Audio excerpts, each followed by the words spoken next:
Hello guys, this is Hamudi from Bilu Media. Welcome again to my studio. Today I want to talk to you about my studio setup and to show you what I have, what equipment I use for my studio setup and how I use all of my equipment. So let's start by showing you what lights I am using.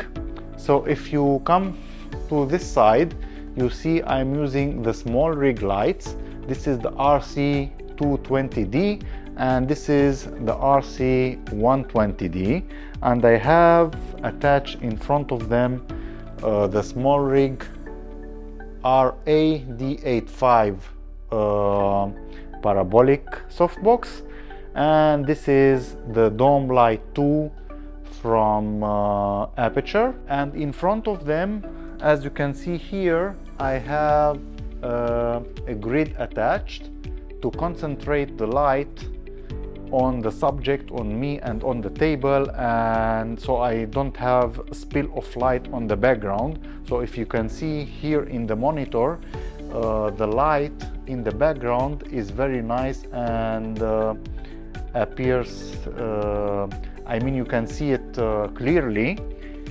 and every light is mounted on a C-stand. I love those C-stands because they has a small footprint and you can mount them really easy, and they are really strong and don't take a lot of space.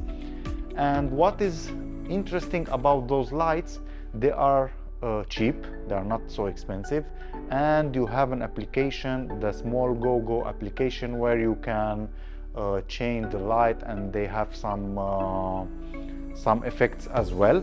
I use them only right now for my YouTube setup permanently here. I have other lights for my other projects as well. So this is it for my lights. And here, if you can see in the background, I have colored lights right here, 3 lights, and these lights are the Falcon Eyes F7 II RGB LED lights, and they have a lot of colors, scenes. This is, as you can see, they have a lot of scenes, candle, and you can use them as a normal lights. They are really nice and portable, and I love them. They has an application too where you can control the light, but what I don't like is that I have 2 versions of these. I ordered 4 and they arrived 2 versions. 2 of them are a little bit newer, I guess. They do the same thing, but the problem is that the application doesn't work on all of them. You have to use 2 applications, which is really annoying, and I hate this thing. One thing that I need to change here is to put some permanent RGB lights, because all the time I need to make sure that the batteries are charged on the lights. Sometimes I started filming and I ended up with no lights in the background because I didn't have the battery fully charged. Here behind the lights I have some artistic painting. I did some colors, some patterns. It's a random patterns, but I love the way they turned, and I really like this thing. Here there is a bench. It was here before and I like it. It doesn't bother me, and I kept it like this. For sitting, I have a small chair. This is a makeup chair, and I can take it up, down, and it is on wheels, which I like. For my table, this is a massive, I think it's called massive, I don't know. It's a wood table, it's completely wood, and I bought it separately. I bought the mechanism for this standing table, I think it's called, so you can raise it and lower it exactly how you want. And one thing that I modified for this is putting some feet here, wheels, so I can wheel the table around and I can use it in different locations in my studio. And I love about this is that it's really big. I think it's 180 centimeters, and it suits my projects very well. Here I do the head talking videos, the unboxing videos, and the drone build-ups, basically everything that is in the studio that requires me sitting on a desk and do some stuff and talk to the camera. I have it here. Okay, so this is for the lights. Let's talk about cameras. Here up I have my Fujifilm X-T4 camera. It has the I wrote it here, the SmallRig 2761 cage. This is they have a different cage, but the black one, this is the gray one. It has a better mounting here, and what I like about this is that it has a natural mount directly built into the cage, which is really nice. And here I have a clamp for the HDMI and USB cable, so I am connecting this directly here to USB, so I have a battery charged all the time. And yeah, and here I have a Comica microphone. This is a Shure microphone, the smallest one. This is for backup, and for main sound I use the Comica Boom XD Pro. I love these things. You can use it, it has a little microphone here, and you can use it with a lav. Actually, I'm using one right here connected to my iPhone. It's the Comica, the same, almost the same microphone. It's not exactly the same, but almost the same. And it has two receivers, transmitters, sorry, and one receiver on the camera, so you can use it with a podcast or something where you have multiple people talking, which is really nice.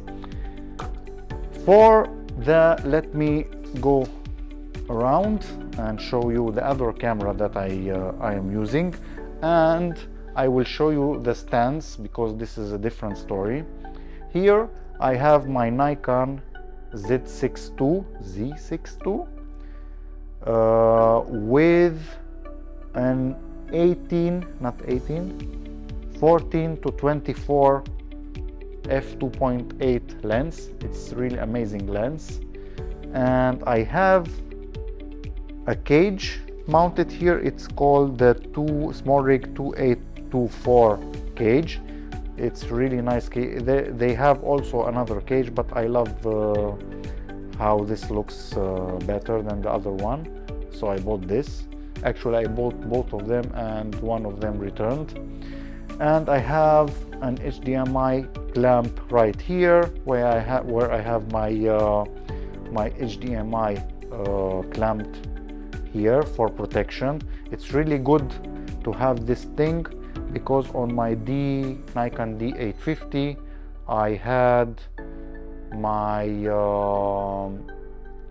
my USB plug ripped from the camera. No, it was actually on my D810, and I ended up changing the motherboard entirely because it was ruined. Here I have my Nikon connected to this monitor, the Samsung one. It's an old monitor. It's a normal monitor. It's only used now so I can see myself and I see the light and the composition. And This one is connected to the camera, to the Fuji above, so I can see what I am doing right here, and I can zoom in and zoom out, and it has a good this camera has a good focus, autofocus, so it's really nice. I love it, and I can see what I am doing. And this is the monitor, the Fujifilm S7 II monitor, and around it I have the Nikon G7 cage for protection and for mounting different accessories on top of it. It's really nice cage. And here, this is really nice. This, you can move it around as you want, and it's really nice mount. This is the SmallRig articulated arm with double ball head. It's really nice thing to have. I love it. And I have mounted a Sony NP7, I think it's called, battery to this, but you can mount it directly to the outlet, so you have permanent power to this thing. One thing that I want to change actually, I have a different ball heads and tripod mounts from Manfrotto, and actually from Manfrotto I have 3 mounts and NATO rail mounts, and I don't like this because all the time I need to change the mounts and mount different plates on different cameras. So I bought these things. These are adapters. I bought a bunch of them, different adapters from Manfrotto or any ball head to NATO rail ball head, which is really nice. I will do a video about these things. I can't wait for mounting these because it will make my life so much easier. And here I bought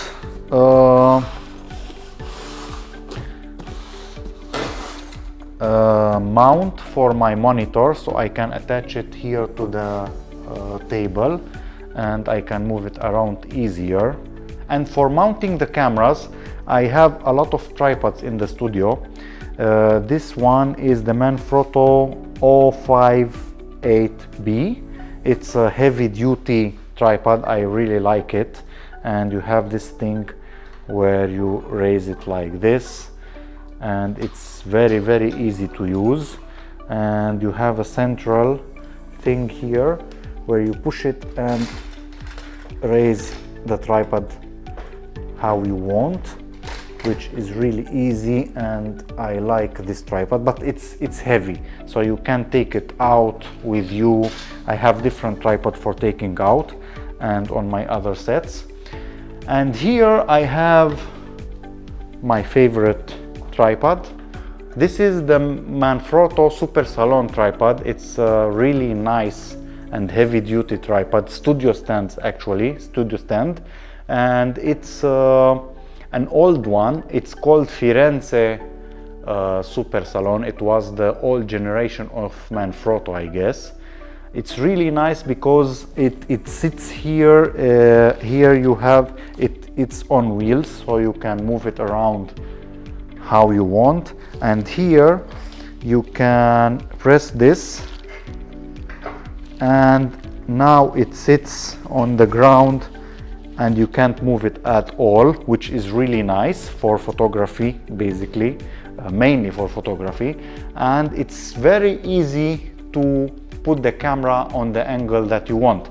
Here, for example, I have this arm where you move the camera around really easy, and this central column like this, and you move the camera up and down in just seconds. It has a counterweight inside here, and this is why it's so easy to lift and get down.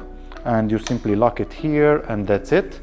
And here I have a ball head, a Manfrotto, I don't know how you call this, but it's normal ball head. And here it's heavy duty, I guess it's metal, heavy duty head. It's big head, but I use my ball head here on top of it. And here I have the ball head too. This one, it's really expensive, but if you can find it second-hand, it's really, I got it for 80 euros here in Germany, which is really cheap. But it had some problems. This was stuck and I had to work on it a little bit to fix it, but I really like it, and in the studio it's really easy and makes your life so much easier and more enjoyable than without it. I really love this thing. I have another one in the shooting area. It's from Foba. It's much bigger than this. That one is really, yeah, really the best. And yeah, this is for the studio stands. This I use because sometimes I have products that I need to shoot from up to show you what I am doing, and in post I use mainly the audio from this one and combine the images. And if I lose the audio, one thing that I don't like about this is that you again has to be sure that the battery is fully charged, because if you don't have, you will not have audio at all. I mean nothing. Yeah, so this is it, guys, for my YouTube setup. This is what I use in the YouTube setup. I don't have any more else. Of course I use a specific stuff like matte Weller, I think it's called Weller matte, for soldering, and a lot of helping hands and stuff for drones. But this is mainly for showing you what I use in my setup and how I use it, basically. So this is it, guys, for today. Thank you very much for watching, much appreciated, and see you in the next video, guys. Thank you very much. Thank you. Bye.